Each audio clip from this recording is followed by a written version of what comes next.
Assalamualaikum warahmatullahi wabarakatuh. Di sini kami dari kelompok 2 akan menjelaskan tentang analisis yang pertama, yaitu analisis SMPLS, di mana judulnya itu pengaruh kepuasan pelanggan terhadap loyalitas melalui kepercayaan atau marketing.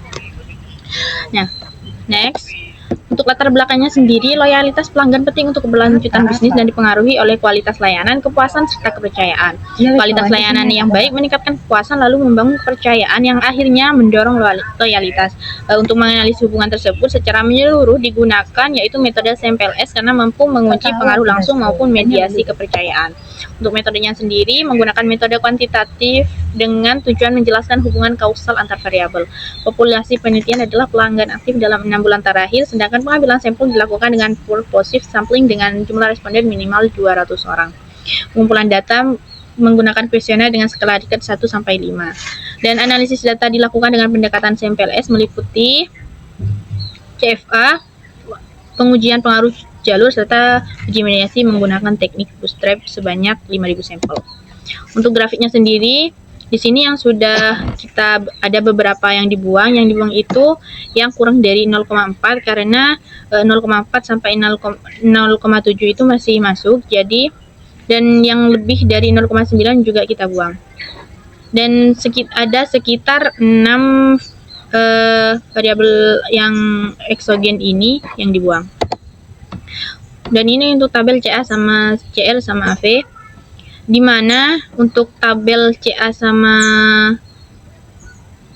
composite reliability ini sudah memenuhi standar, di mana semuanya sudah lebih dari 0,7, namun ada di PC 1 ini kurang dari 0,7 tapi masih bisa diterima. Dan untuk AV-nya sendiri ini sudah memenuhi standar, di mana nilainya ini sudah lebih dari 0,5.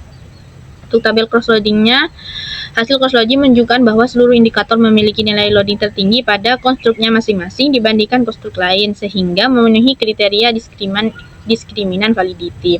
Hal ini menandakan bahwa setiap indikator mampu membedakan konstruk yang diukur dan tidak terjadi tumbang tindih antar variabel.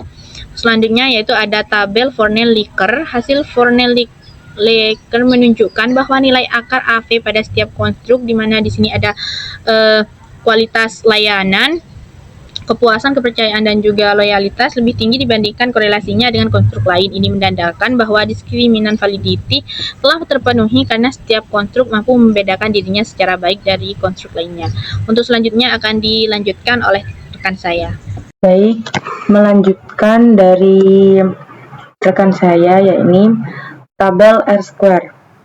Di sini R-square overview memiliki nilai yaitu R-square menunjukkan bahwa konstruk LY mampu dijelaskan oleh variabel pemodelan sebesar 3,4%, yakni kategorinya adalah kuat, sedangkan PC hanya dijelaskan sebesar 15,2%, kategorinya lemah. Hal ini berarti model memiliki kemampuan prediktif yang tinggi terhadap LY, namun rendah terhadap PC.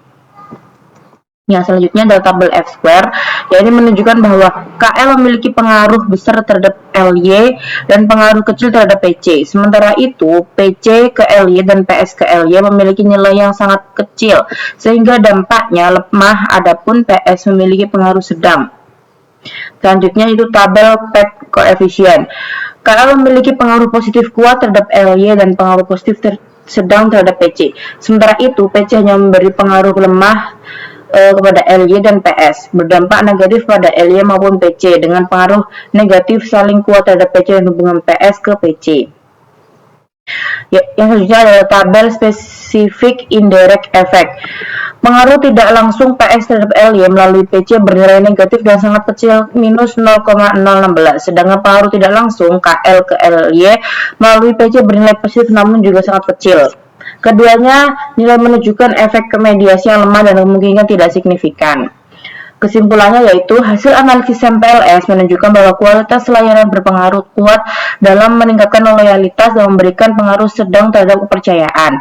Namun kepercayaan hanya memiliki pengaruh sangat lemah terhadap loyalitas, sehingga peran sebagai mediator juga lemah. Kepuasan bahkan menunjukkan pengaruh negatif baik terhadap kepercayaan maupun loyalitas. Itu saja yang dapat saya sampaikan dari analisis SMPLS. Dilanjut oleh kami, yaitu pembahasan yang kedua terkait analisis AHP. Sebelumnya perkenalkan, nama saya Abi Dwinaria dari Program Studi Agribisnis Angkatan 2024 NIM 094. Saya Sevina Putri dengan NIM 056. Di sini adalah latar belakangnya. Analisis AHP atau Analytical Hierarchy Process adalah metode yang digunakan untuk mendukung sebuah keputusan yang memecah masalah kompleks menjadi struktur hierarki untuk menentukan prioritas dengan membandingkan kriteria dan alternatif secara berpasangan. Nah, deskripsi masalahnya, perencanaan akademik membutuhkan dasar pengambilan keputusan yang akurat agar setiap mata kuliah yang ditawarkan sesuai dengan tingkat kepentingannya.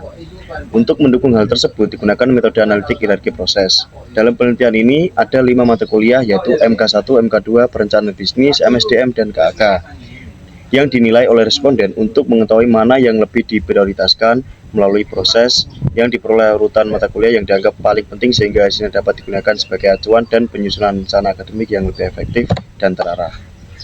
Nah, selanjutnya untuk kriteria minat di sini dapat kita lihat bahwasanya KAK mendapatkan nilai paling tinggi yaitu 54,0%, yang berarti KAK memiliki minat paling tinggi bagi mahasiswa. Lalu selanjutnya untuk kriteria tingkat kesulitan di sini MK1 mendapatkan nilai paling tinggi yaitu 32,2%, yang berarti MK1 itu memiliki tingkat kesulitan yang sangat tinggi. Selanjutnya untuk beban tugas, di sini beban tugas mata kuliah MK2 mendapatkan nilai 52,3%, yang berarti sangat banyak untuk tugas MK2. Nah, selanjutnya adalah di kriteria penjadwalan. Di sini bisa kita lihat di mata kuliah RNBIS atau Rencana Bisnis ini memiliki nilai yang jauh lebih besar daripada mata kuliah yang lain dengan nilai 49,%. Bahwa ini artinya persepsi mahasiswa bahwa di kriteria penjadwalan Rencana Bisnis ini lebih ketat daripada di mata kuliah yang lainnya. Nah, selanjutnya adalah di kriteria pendukung. Di kriteria pendukung ini bisa kita lihat di beberapa mata kuliah dengan nilai yang sangat besar yaitu MK2 dengan nilai 52,6%. Nah, persepsi mahasiswa ini adalah bahwa di mata kuliah MK2 ini pendukungnya juga sangat besar. Nah, selanjutnya adalah di kriteria dosen. Nah, di kriteria dosen ini di mata kuliah yang paling banyak dengan nilai persentase 54,2% adalah mata kuliah KAK atau Kelembagaan Agribisnis dan Koperasi. Nah, di sini artinya mahasiswa menilai bahwa dosen yang lebih enak dan diminati oleh mahasiswa adalah di mata kuliah KAK. Nah, selanjutnya di kriteria. Nah, di kriteria ini ada beberapa kriteria yaitu 6 kriteria dari mulai minat sampai ke dosen. Nah, dari 6 kriteria ini yang memiliki nilai paling tinggi adalah di bagian penjadwalan dengan total 36,5%. Nah, selanjutnya adalah hasil dan pembahasan. Nah, pada tabel hasil dan pembahasan ini bisa kita lihat mata kuliah perencanaan adalah menjadi pilihan yang paling direkomendasikan karena memiliki bobot yang tertinggi dan mendapatkan nilai baik pada aspek minat, penjadwalan, dan serta dukungan. Selanjutnya untuk perhitungan nilai agent value yang merupakan perbedaan tingkat kepentingan tiap kriteria. Nilai agent value yang sangat kecil merupakan hasil normalitas perhitungan matriks. Namun nilai CR berada pada kisaran 31 hingga 121%, yang berarti jauh melebihi batas toleransi AHP yaitu 10%. Nah, selanjutnya pada tabel perhitungan CI, RI, dan konsistensi, di sini dengan nilai rasio konsistensinya itu adalah 77% dan konsistensi indeks dengan sebesar 0,9494 dengan random indeksnya sebesar 1,24. Nah, dalam metode analytical hierarchy process, batas toleransi maksimal yang dapat diterima oleh CR adalah 10%. Nah, di sini bisa kita simpulkan bahwa perhitungan kita itu melebihi batas toleransi yaitu dengan nilai 77%. Yang artinya itu perbandingan berpasangan yang telah disusun adalah tidak konsisten atau tidak valid. Baik, untuk kesimpulannya yaitu nilai rasio konsistensi atau CR sebesar 77 yang menunjukkan bahwa matriks perbandingan berpasangan ini tidak memenuhi standar konsentrasi karena terlalu jauh untuk melebihi batas toleransi 10%. Nah, dengan demikian penilaian antar elemen dalam matriks tersebut tidak konsisten dan perlu dilakukan peninjauan dan perbaikan ulang. Sekian pembahasan dari kami terkait metode analisis AHP. Kurang lebihnya mohon maaf. Kami akhiri. Wassalamualaikum warahmatullahi wabarakatuh.